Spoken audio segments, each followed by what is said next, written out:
Lord Mahavir. They're some of the worst drivers of all time, and you probably know them because of these.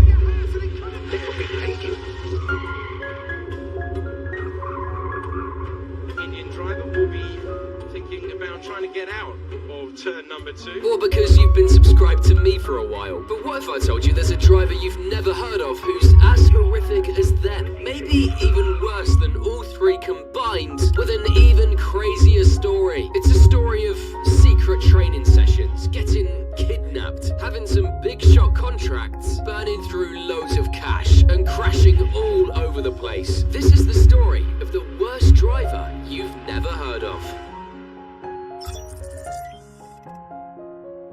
In a world run by men, only a few women manage to shine in racing, and just a handful have ever reached Formula One. Those who try need impeccable skills and have to fight all odds to make their mark. In fact, we have to go all the way back to 1992 to find the last woman who technically raced in Formula One. And surprise, surprise, she's the star of this video, Giovanna Amati. But hold on, if you're looking for an inspirational story, this isn't it. Amati skipped the talent part, and with a game plan that even Stroll himself would envy, made it to the top. Her story is as wild as it gets. Stick with me. Born in Rome in 1959, Amati had a pretty amazing childhood. Her mum, Anna Maria Pancani, was a famous actress, and her dad, Giovanni, owned quite a few theatres across the city. As spoiled as she could get, little Giovanna was not your average girl. While others were playing with dolls, she was playing around with Hot Wheels, or whatever they were called at that time, dreaming of going on to Motorsport Academy. Her love for racing just kept on growing, and when she was 15, she told her family she wanted piano lessons. Classic misdirection. While she secretly bought a Honda 500cc motorcycle. For 2 years, she'd speed off to the Vallelunga track near Rome to practice,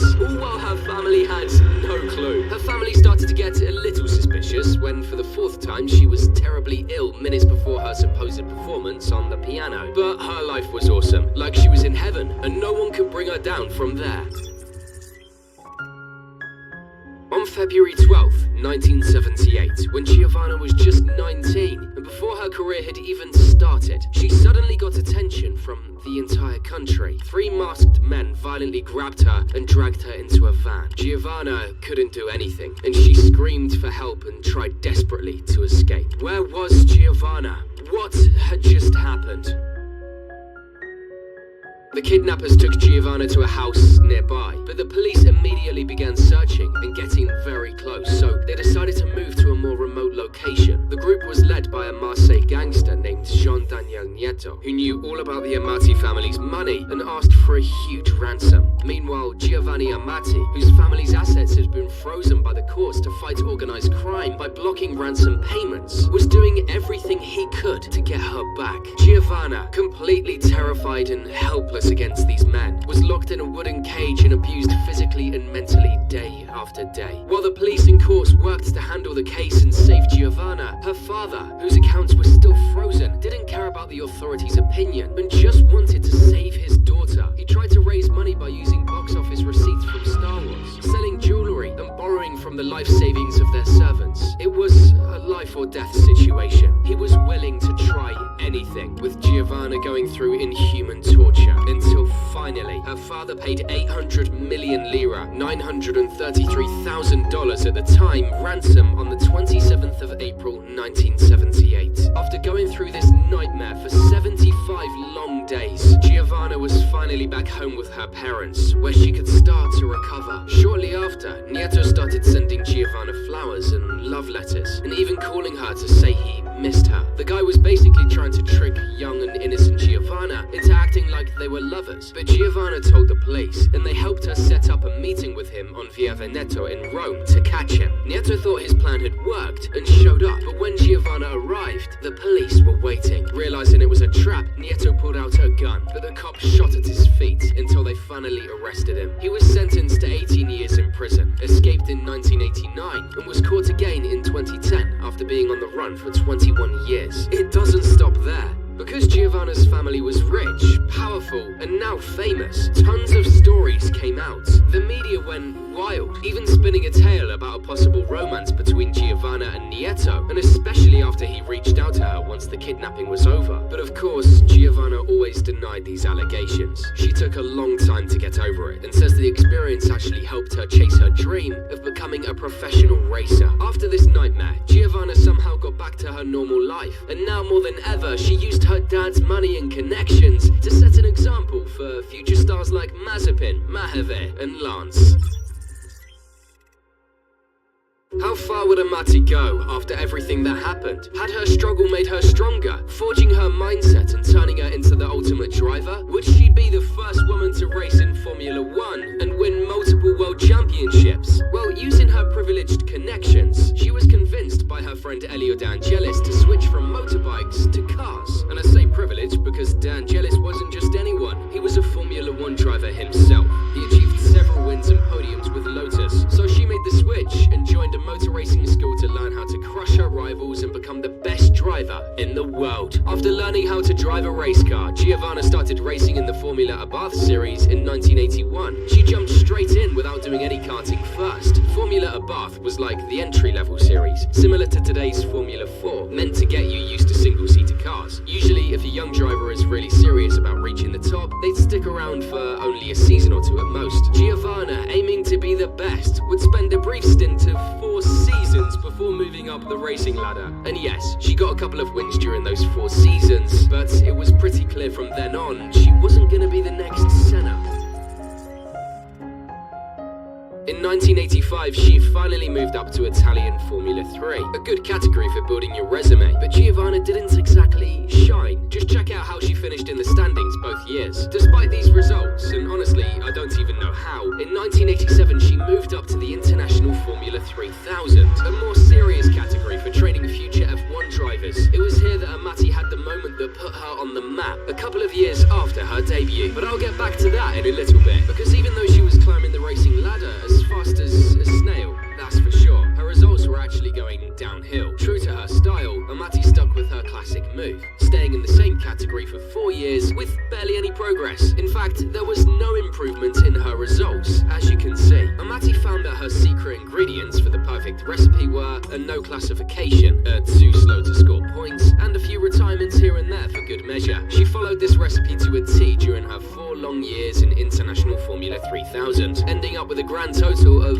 0 points. They say her 0 points in 31 races inspired Lord Maheve to set the record, but unfortunately for Amati, even the Indian Lord, with some skill and a bit of magic, beat her by 2 races. And now it's time for her big moment. And once again, not for the right reasons. It's the 7th round of the 1990 season at Hockenheim. As usual, Giovanna's having a tough time with her car and is way behind the points. Suddenly, another driver, Phil Andrews, catches up and gets ready to pass her. Andrews moves to the right, lining up next to Giovanna and slowly closing the gap. Then he slowly edges to the right, giving Giovanna less and less room. The Italian driver, stuck between him and the grass, has to ease off a bit to avoid going off the track, while Andrews finishes his move. It's, at most, just a racing incident, right? What happened with Max? Nothing, just an incident on the race. Well, not for Amati. A couple of weeks later is one of those things that puts Amati right up there with Maldonado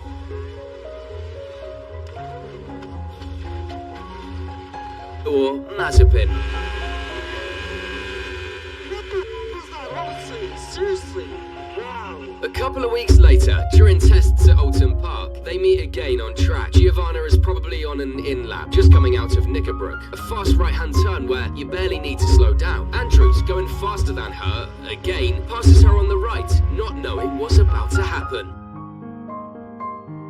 Amati, for no apparent reason, suddenly turns her car to the right where Andrews is passing. With no time to react, Andrews' front wheel hits Amati's left rear wheel. At around 160 miles per hour, Andrews' car goes flying into the air and speeds towards the tyre barriers. Andrews has slammed into the barriers at over 100 miles per hour. His car is totally wrecked. Andrews, where is he? Well, miraculously, he was taken to the medical centre, and after several checkups, it was confirmed that he was okay. I just crested the rise and she jigged to the right sharply. I honestly couldn't say whether or not she did it on purpose, but it was very odd. It didn't really matter at that stage because I was about to have the most terrifying accident of my life. I can't remember when the anger took over, but after I got checked out at the medical centre, I saw that Amati was waiting at the end of the pit lane for the session to restart again. I went up to the car and told her to get out. She wouldn't. It was like Amati suddenly forgot how to speak English. She didn't explain anything and just kept on going like nothing happened. Even that murder attempt didn't end her career, but it was definitely the start of her downfall. However, her dumbest moments were still to come.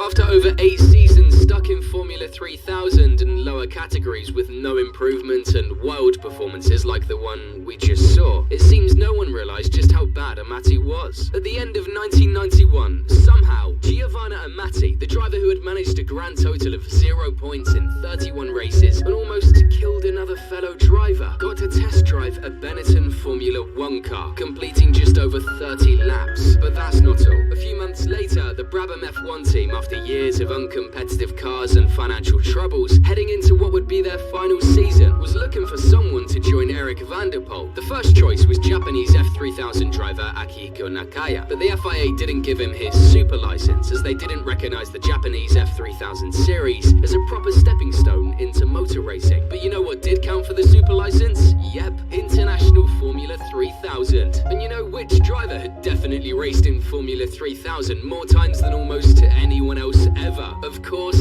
Giovanna Amati. Brabham introduced the first lady driver in Formula 1 in 15 years. How on earth did that happen? Brabham barely had enough money to get to the races, and when other teams could do all the testing they wanted, they couldn't afford any of it. So what did Amati have? Not talent, that's for sure, but many connections and a lot of money. Her dad was a friend of Giulio Andreotti, Italy's prime minister at the time, who also helped pull some strings to get her into Brabham. And that's how Giovanna Amati got into Formula 1. After Maria Teresa de Filippis, Lala Lombardi, Davina Gilitza, and Desire Wilson, Amati was said to be the 5th woman to ever race in a Formula 1 GP. This grabbed a ton of attention, which was exactly what Brabham needed to pull in some more sponsors. And when asked if she faced sexism when she became an F1 driver, Amati, years later, said, Ti accettano quando stai molto indietro rispetto a loro, quando cominci ad arrivargli sotto, a partire a avere delle pole position o partire in prima, in seconda fila,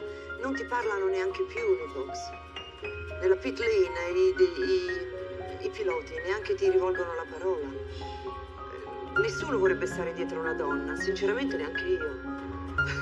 But what did she expect after pretty much buying her way into Formula 1? Anyway, Giovanna signed with Brabham just 2 weeks before the season would start in South Africa, so she barely had time to get used to the team or the car. Well, technically the car is really faster. The gearbox is completely different. The brakes are completely different. The engine, the use of the engine is different.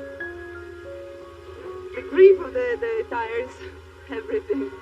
I mean everything. And if you get what I'm saying, it was pretty much a recipe for a major disaster. At Kyalami, Amati finally made her Formula 1 debut. The Italian driver spun out 6 times and was by far the slowest driver. And in qualifying, she gave it everything she had, but ended up in 30th and last place, almost 9 seconds behind poleman Nigel Mansell and 3 seconds off the driver just ahead of her. Van der Poel, meanwhile, was 26th, almost 4 seconds ahead of her. The Belgian was the last to make the cut for the race, as back then only the top 26 were allowed to race. So Amati didn't make it into her first Formula 1 Grand Prix. But hey, it was her first weekend in a tricky car. Things would definitely get better in the future. The second race of the season was at the Hermanos Rodriguez circuit in Mexico. And sure enough, the predictions came true. Amati put on another cringe-worthy show, ending up 30th and dead last in qualifying, 8.7 seconds behind pole. Giovanna Amati, she improved by a couple of seconds this morning. She didn't go out at all. She's one of the 4 people who currently are not qualified for the Grand Prix. Now, to be fair, her teammate was second to last, proving that Brabham was a total wreck, but he still managed to be 3 seconds ahead of her. Just check out how she tackled those corners, pushing the car to its absolute limits. This was the first time ever that neither of the Brabham cars made it into a Grand Prix. It was obvious the car was awful. The team bosses were starting to get seriously fed up with Amati's performances. But hey, give it some more time, right? With more experience and confidence, it was just a matter of time before Amati got better. But the pressure just made everything even worse. In the third Grand Prix at Interlagos, Giovanna didn't just fail to improve, she actually became even worse. Guess how many seconds she was off pole? 7, 9, almost 11 freezing seconds behind, finishing last once again. The Italian driver was basically racing in her own league. Amati's driving was simply terrible. Not only could she not keep up with the others, but she wasn't getting any better over time. And the worst part, her financial backers, seeing how badly she was performing, decided to pull the plug on the money. With no results and no cash, Brabham dumped her right away, ending Amati's dreams of racing in Formula 1. She was replaced by Damon Hill, who was, well, a definite improvement. I've also done quite a bit of 3000, and I really feel like I'd like to see how I'd fare in Formula 1, actually racing and competing in an F1 car.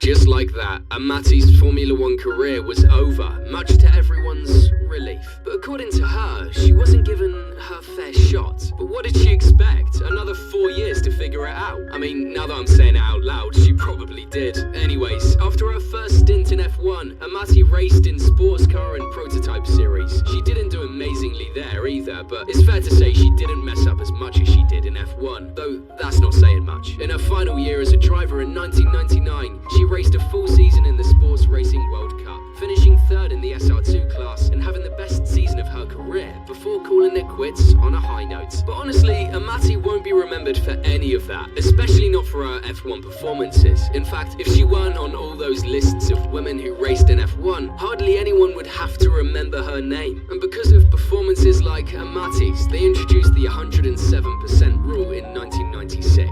If you're not familiar with this, it's pretty simple. Basically, a driver has to complete a lap within 107% of the fastest time to qualify for the race. In other words, if the pole time is 100 seconds, everyone has to get their lap done in under 107 seconds to make the cut. In the early 90s, lots of teams like Brabham left F1 because of financial issues, so the number of drivers dropped to 26, the maximum allowed, and anyone could qualify no matter how fast they were. Without this rule, years later, Amati could have actually qualified for the races. And just think of the chaos she would have caused in an F1 race. Amati's racing career can be summed up in a few words. A rich, spoiled kid with a dream who, thanks to her connections and money, managed to achieve it, but thankfully didn't stick around for too long. She didn't make much of an impact in Formula Abarth, Formula 3 or Formula 3000. Even though she stayed in those categories for years, she mostly had bad results and made some wild crashes like the one at Holton Park. Even so, her money and connections got her into Formula 1, where it didn't take long for everyone to see just how bad she really was. The worst part is, F1 still has, and probably always will have, paid drivers like Amati, who, with their cash, push out more talented drivers who actually deserve a spot. Now, if you watch this one until the end, I'm 100% confident you'll love this video. Probably even more. And as always, thank you for watching.